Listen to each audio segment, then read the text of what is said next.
This is the Demko Shark Cub, and it is the best knife of 2023. So a Demko Shark Cub, let's get through the specs first. 2.5-inch blade, about 2.5 ounces on the weight, so relatively lightweight. Comes in around $200, plus or minus 20 bucks. You can get this in titanium, which is $250, but you can get it in G10 or aluminum or Ultim handles.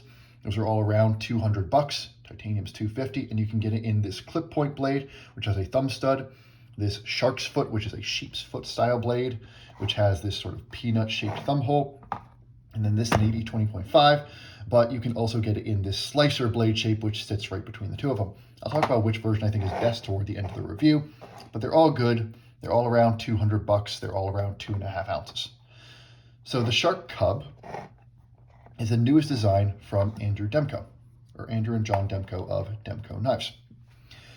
Demko Knives, so brief history lesson. The Demkos have been in the knife industry and the knife business for at least 20 years. They might even stretch back into the 90s. They were well known for the 2000s for two things. One, for overbuilt but extremely slicey custom knives. Their AD10, their AD15, a bunch of fixed blades. They had a reputation for making super tough, super strong knives that still came down to a very keen edge. And anybody who's had a Demko custom, or even some of their ones that they've machine ground in Pennsylvania, knows they really had two calling cards. They had really tough, really thick knives that still could cut. And the way they ground these knives, they would have thick knives that cut better than anything else that were similarly overbuilt. And then the Demkos also have a really good knack for exceptional handle ergonomics. Their handles have always just felt great in the hand. And then the Demkos rose to significantly more prominence in the 2000s and 2010s as probably in the 2010s, as the designers for cold steel, or at least for a lot of cold steel's most popular knives. Again, the AD10 and the AD15, the 4MAX, a lot of the knives that sort of got cold steel's reputation to where it was were designed by, I believe, primarily Andrew Demko. The Demkos also got really known for making overbuilt locks. They have proprietary lock designs. They've got 3 or 4 of them at least. And they would have these hilarious YouTube videos where they would show like 900 pounds hanging off a knife and the lock wouldn't break. Like they make super tough locks, tougher than anything you ever need a lock to be. Now in 2023, whether you've got a shark lock or an able lock or a liner lock or whatever, every single lock we've got is as tough as a lock ever needs to be, but the Demkos make them even tougher than they need to be. And around the time that Cold Steel got acquired, the Demkos started making their own knives, at least more commonly in much higher volume, through their own Demko Knives brand. Started off with knives that were made in-house in Wampum, Pennsylvania, which is where they're based. And then, a couple years back, they came out with, and this is a newer version, but this is the model, they came out with the AD 20.5. The AD 20.5 was an evolution of the AD 20, one of their popular custom designs, but instead of being made custom in-house, it was made in Taiwan. I believe it was made in the same factory. This is speculation, but I think it was probably made in the same factory that they use for cold steel. And it was pretty much an overnight success, at least commercially. The main feature being this shark lock. This is the newest lock design. Well, technically he's got another one that's coming out, but this is basically the newest prominent lock design from the Demkos. Think about it like a bar lock and a back lock merged together. There's a little spring in here. You pull back, it compresses the spring, so that's what pushes it back. When you pull it back, the blade drops free. And when I go to open it, as I open it, it pushes that little fin back. That provides the detent and the resistance. And when it's open, part of this basically drops into a little pin or a little slot in the blade, and that keeps it very secure. It's a very secure lock. It gets a very free swinging action because no part of the lock is interfacing with the blade while you've got it pulled back. And so this lock will totally drop shut under its own weight very easily while still being super secure. Great lock design. And there aren't many places to get a shark lock right now. You can get it from Demko Knives themselves. You can recently get it in the Flightanium Arcade, which just started using it this year. You can get a similar lock design from some of the work that Snex Tan has done with Wee knives and Mondrian knives. He calls it I think he calls that the Scorpion lock, but functionally is very similar to this shark lock here. But that's pretty much all you got for the shark lock, but people love this lock, and for good reason. It's sort of like sorry for bumping the camera, it gives you a very similar feel to what people love about axis locks and bar locks, where you've got that free dropping action that is still super secure when the blade is out. So this knife has been around for a couple of years. They sold tons of them. I'll have a separate review of this one, but in brief, the biggest criticism people had of the 20.5 was that it was thick behind the edge. Great handle design, great ergonomics, great in the hand, but when you started to cut with it, it was a bit of a brick behind the edge. It didn't cut as nicely as you wanted it to. That was particularly disappointing coming from the Demkos, because Demko knives, as custom makers and as in-house makers in Pennsylvania, had such a great reputation for making super slicey knives. It sucked that the AD 20.5 wasn't as slicey as some of those. Some of their more recent ones are better. This one is better. But the earlier AD 20.5s, I owned 3 of them. They did not cut well. Combination of thick behind the edge and a bad factory edge. So then, in 2023, they came out with the Shark Cub. And the Shark Cub was basically marketed and sort of thought of by a lot of folks as a slightly smaller AD 20.5. And it is, in fact, slightly smaller. If I put these up butt to butt, you can see we've got like a 1/4 inch, maybe 1/2 inch less handle. And if I put them pivot to pivot, we've only got like a 1/4 inch or a 1/2 inch less blade. This does not look that much smaller. There's a couple differences in the handle design. It's more neutral toward the butt, doesn't have the swoop at the end, but it's kind of like, you look at this and it's like, well, why make a new knife? Why make a new design that looks so similar to the AD 20.5? And then you turn it on its side and you see why this is a new design. The Shark Cub is way thinner than the AD 20.5. This guy has 125,000 stock, and you feel every bit of it. This is, even in these better, newer versions, this feels thicker than a lot of 125,000 stock knives tend to. This guy, the Shark Cub, has 90,000 stock. 90,000 stock is what you get on your Hodeca. 90,000 is what you get on your TRM Neutron. 90,000 is what you get on your Bug Out. It's sort of the standard thickness for our lightweight, slicey EDC knives, same as the Delica. And so this Shark Cub is Demko attempting to make a true lightweight EDC knife, a knife that is around $200, around 2.5 inches of blade, and is that kind of light, everyday carry, throw in your pocket, can handle whatever everyday tasks you want at it. And they have absolutely nailed it. I'm going to focus on this aluminum one because it's my preferred version. We'll start with the blade. Again, 90,000s across the stock, which is as thin as any reasonable knife is going to be in 2023. You've got some solid functional jimping here. It's not sharp. The stone wash, so great stone wash on this blade, by the way. Whatever factory is doing their stone wash, it's super clean, super even, knocks down the edges really nicely. This jimping is functional. Just sharp enough that you get some grip on it without tearing into your fingers. And then you've got the grind here. This is the clip point version, so your tip's a little bit above the pivot. Or actually, no, your tip's almost even with the back of the knife in this one. And you've got a flat grind that goes most of the height of the knife, and it just gets down to a super, super thin edge. This is still the factory edge. I have not resharpened this one yet.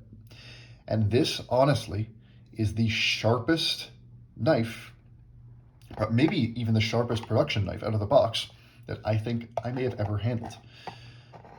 I compare this to my Neutron, and I've had a bunch of different Neutrons, so I know the one that I have isn't a bum. I had 2 Neutrons about a week ago until I sold one. TRM sort of got people to start using thin stock again, but they've always ground their knives a little flat relative to that stock. The thin stock is doing most of the work, and so the Neutron is sharp. It's absolutely sharp. But this Shark Cub is sharper behind the edge out of the box than my TRM Neutron. It cuts better out of the box than my TRM Neutron, which is sort of considered, a high mark of sliciness. It is sharper out of the box than my Hogue Deca. And by the way, I do have a clip point Hogue Deca as well, and it's sharper out of the box than that one too. That one has a little bit more to do with the grind. The clip point Deca has a relatively shallow grind, and so it's sharp. It's plenty sharp. It does everything you need to, but it's not nearly as sharp as it could be given how thin that stock is starting. Some of the versions of the Ritter Mini Hogue have been about as slicey behind the edge because you've got that super nice tall blade. But that's really the only one I can think of that competes out of the box in terms of sliciness. They just nailed the grind on this one. This knife, whether it's in the garden, whether it's breaking down boxes, cutting paper, cutting zip ties, cutting tape, any of those EDC tasks, it just excels. The grind is fantastic. And this ends up actually being able to step up into some slightly harder use tasks. I've used this to break down some box. I've used this to cut a little bit of carpet, things like that, because it cuts so well that as you push it, you face less resistance as you push it than you do in a lot of other knives. And so the kinds of gritty, nasty tasks that can be a bear and can require a lot of force when you're using something like a PM2 with its thicker stock, this ends up being able to breeze through. And the other reason that it can do that, because as much as I love the blade, is the handle. And this handle is exceptionally well designed. So construction-wise, this version here is aluminum. There's no internal milling, and there's actually very little that isn't aluminum in this handle. The shark lock here sits right in the aluminum, it's pinned in there. On the G10 version, you've got some small liners, so the shark fin is sitting in liners, not just straight in the G10. But even on the G10 version, most of this is just G10. There aren't steel liners, and there's no steel or titanium liners on this one either. And there's a nice, even chamfer all the way around this handle. It's just very nicely done. The handle has a bit of a little chalky texture. It's kind of like what you see in a ProTech, what you see if you had a Benchmade 940. It's very similar to that texture, but a little less powdery feeling. It's kind of like a worn-in 940. Very nice, very pleasant, gives you a little bit of grip. But the reason this handle is great is the ergonomics. You've got a perfect front finger choil here.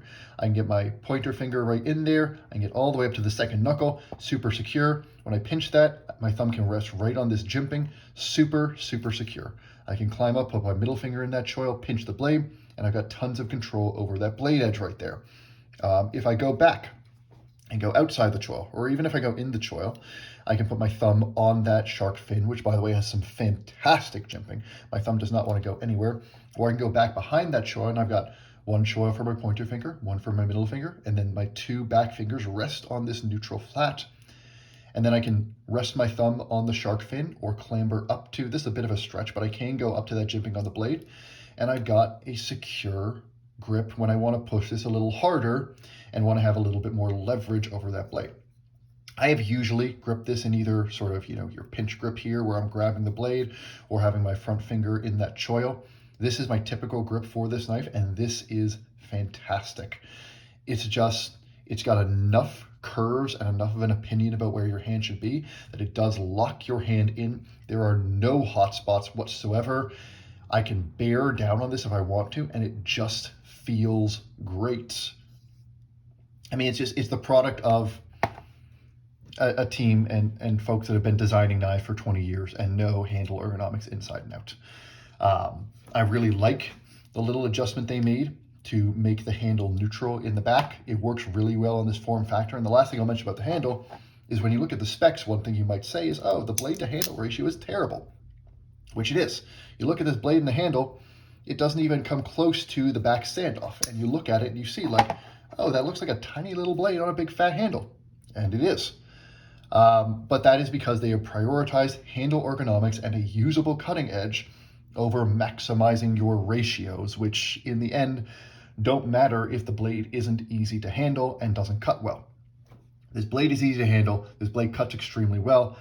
The handle, it's just, I mean, there is no other knife in my collection that is easier to just have in my pocket. Oh, by the way, speaking of in the pocket, clip is great. It's a simple stamped or bent clip. Has a decent spring to it, tons of space to get into the pocket.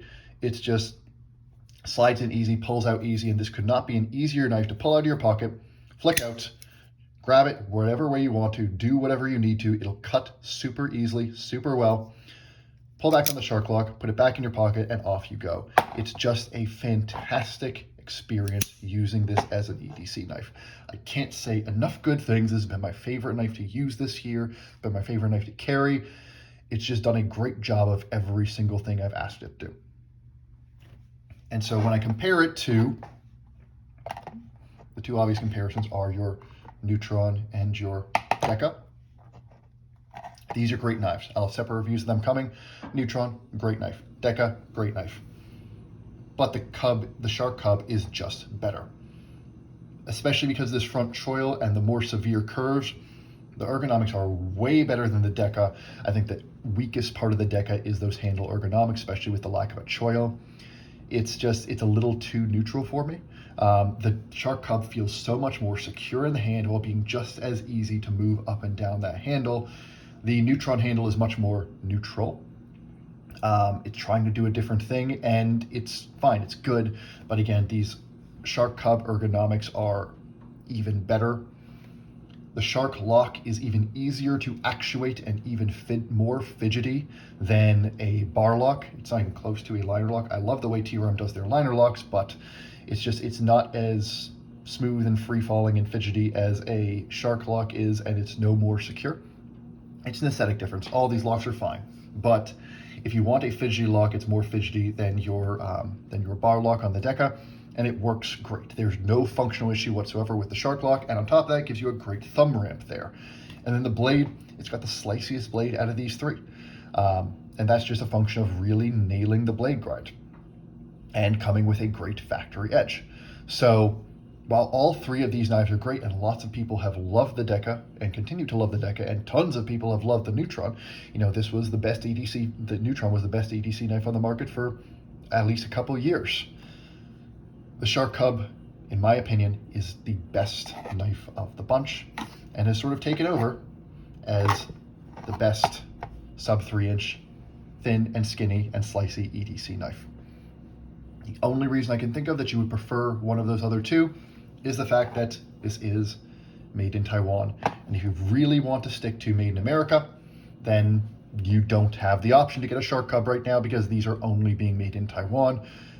They might have made a custom version of it, but if you get a custom Demko, that's a $2,000 knife, not a $200 knife.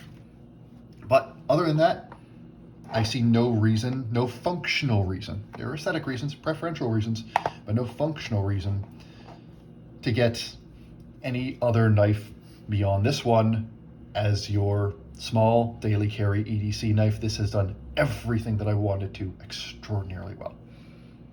So now I'll end with the one other question, which is which version should you get?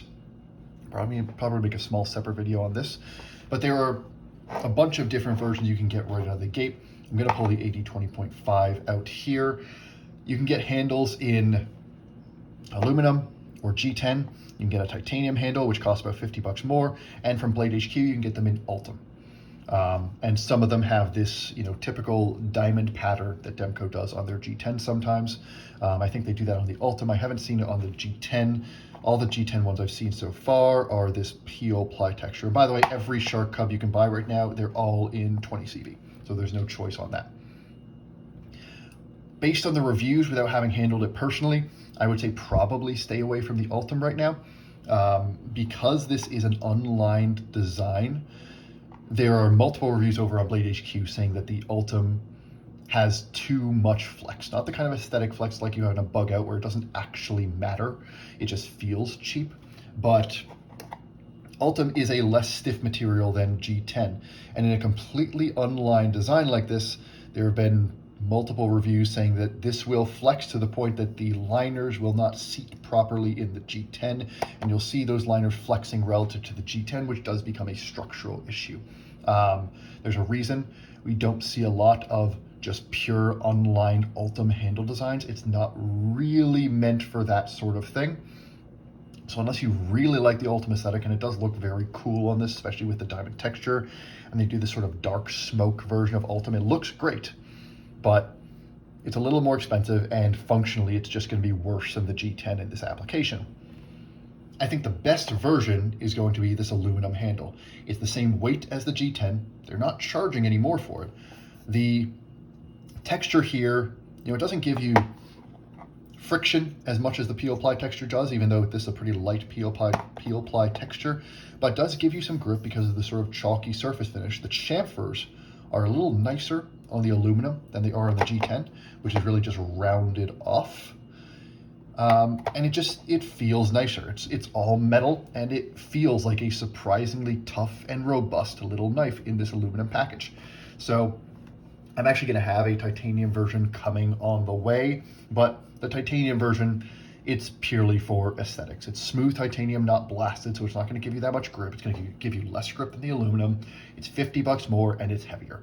There's no functional reason to get the titanium one, and if you're the sort of person that wants a titanium one. But if you're looking at the practical options, I prefer the aluminum to the G10, which then brings you down to which blade should I get. Now reorder these. Andrew talked about these blade shapes. So the AD 20.5 is here because you've got these same 3 blade shapes on the Shark Cub. He talked about these 3 blade shapes in a video that somebody took of him at Blade Show. And sort of think about it as you got your shark foot, your slicer, and your clip point. It's where the tip is placed, where your shark foot, the tip is below the pivot, your slicer, the tip is even with the pivot, and the clip point, the tip is basically above the pivot, and it's almost even with the back of the knife, and it's even with where a lot of your palm is sitting. And it just comes down to which tasks these are going to be best at. The grind is a little bit higher on the slicer and a little bit lower on the shark foot, both relative to the clip point, but the difference is pretty negligible. It's that, as is typical, none of this is specific to the Shark Cub, this sheep's foot version is going to be best for your cuts down a table where you want to get that tip down and you're working with what people call your utility cuts. If you're cutting, say, something up in the air, like a lot of cuts in the garden, this tip is going to be further down, so you're going to have to deflect your wrist more to get into the material. But if you're cutting down on something, having that tip low and away gives you a lot of control and a lot of precise, you can see the tip easily, you can manage and navigate that tip easily through material. And so for a lot of EDC tasks, people love these sorts of sheep's foots, but it's a little bit worse when you're trying to drag the knife through material where you want a little bit more belly. Go to the other extreme, this clip point. Folks have been making clip points for decades, and it's for a reason. It's just a super versatile blade shape. You don't have a great tip for those cuts down on a table, but for anything like cutting through a box, like cutting through a bag, like doing work in the garden, like, cutting through carpet, stuff like that, you got a big, nice, even belly. You got a tip that naturally points exactly where you need it to. It's easy to get into material, and it's just a solid, versatile blade shape. This is my pick. This is my favorite, especially in this small knife profile. I've found I've been able to get this everywhere I need it to. It's a small enough knife that I don't need that tip control that I get from a sheep's foot blade here, and it's done everything that I've thrown at it very, very well. On top of that, the clip point will come with a thumb stud rather than the fullers, the sort of extended holes here in the other versions. This is a fantastic thumb stud. It's just, it's either custom or darn near custom, meaning it's their own design. And it's sort of like a better version of the Chris Reeve thumb stud, where it's a stacked pyramid and there's tons of grip. It's really naturally placed. It's just easy to actuate. It sticks out from the scales. It's a fantastic thumb stud, as easy to use as any thumb stud on the market. Not that this opening hole is hard to use. It's easy enough to get your thumb in there and roll it out, but it's just the thumb stud is a little bit easier to actuate. And for all those reasons, the clip point is my pick between the blade shapes. The slicer is designed to sit right in the middle. It will be a little bit better at those down on the table cuts than your clip point because that tip is a little lower. It'll have a little bit more belly for those extended cuts, those long cuts through material than your shark foot. and it's sort of not going to be as good as either of those blades on the more extreme end at any of the activities they specialize in. And so it's meant to be in the middle. And so none of the blade shapes are objectively better or worse than any of the others. You lose a tiny bit of blade length on the shark foot, but that doesn't really matter. It comes down to what tasks you think you're going to use it for. But I will say, for a small EDC knife like this, I think clip points with high tips work really well, because the blade's small enough that you can get it to where you need it to for EDC cuts, and the places where this lower tip starts to struggle on a sheep's foot blade, you run into those a little bit more often than you would like, I find, in practical use. Whereas this clip point can do the same things the shark foot does almost as well, and do other things a lot better. So if you're asking which shark cub should I get, I would say that this one is the very best you can get right now. It's around $200. It is aluminum with the clip point blade. This is the best version of the shark cub that is on the market right now, December 31st, 2023. And so if you're looking for one, try out this one first. But all the configurations you've got there aren't bad configurations, with the possible exception of the issues there might be with the Ultim one. And so my final thoughts on the shark cub, if it hasn't been made apparent enough, I think this is the best sub 3-inch EDC knife on the market. This is, I think, that even more than the 20.5 would, and I know there hasn't been as much hype over this one as there was for the 20.5, and I'm not quite sure why, because this is a better design. The Shark lock works so well in this small package that it gives you a knife that is tiny, easy in and out of the pocket. It's thin, it's light, it's slicey, it's fidgety, and it's secure. This feels so much tougher than it is. The construction is great. It's got that mechanical feel that the Shark lock gives. It feels like it punches so far above its weight, literally and figuratively. It's just a fantastic knife, and it is the most recommendable EDC knife, I think, right now out there, as long as you're in the realm of buying $200 knives. I think that's pretty much what I got to say on there. Oh, and I think we're going to see continued iteration on this. I'm sure we've seen tons of variations on the AD 20.5, especially if sales pick up on the Shark Cub. And I'm interested to see where they continue to go with it. But even in the form it's in right now, this is an absolute winner. And I would love to see the Demkos that typically make, your bigger, chunkier knives continue to explore this small, light EDC space, because if this is what they're going to really do when they venture into that area, they're absolutely killing it. This is the product of 20 years of making exceptional knives and applying it to something that is meant to take on the Deca, the Neutron, the Bug Out, and honestly, I think truly bests all of them. So, fantastic work to the Demkos, and if you're even remotely curious in this knife, or about this knife, pick it up. I think you'll love it. Hope you found this was a good use of your time, and I will see you again soon.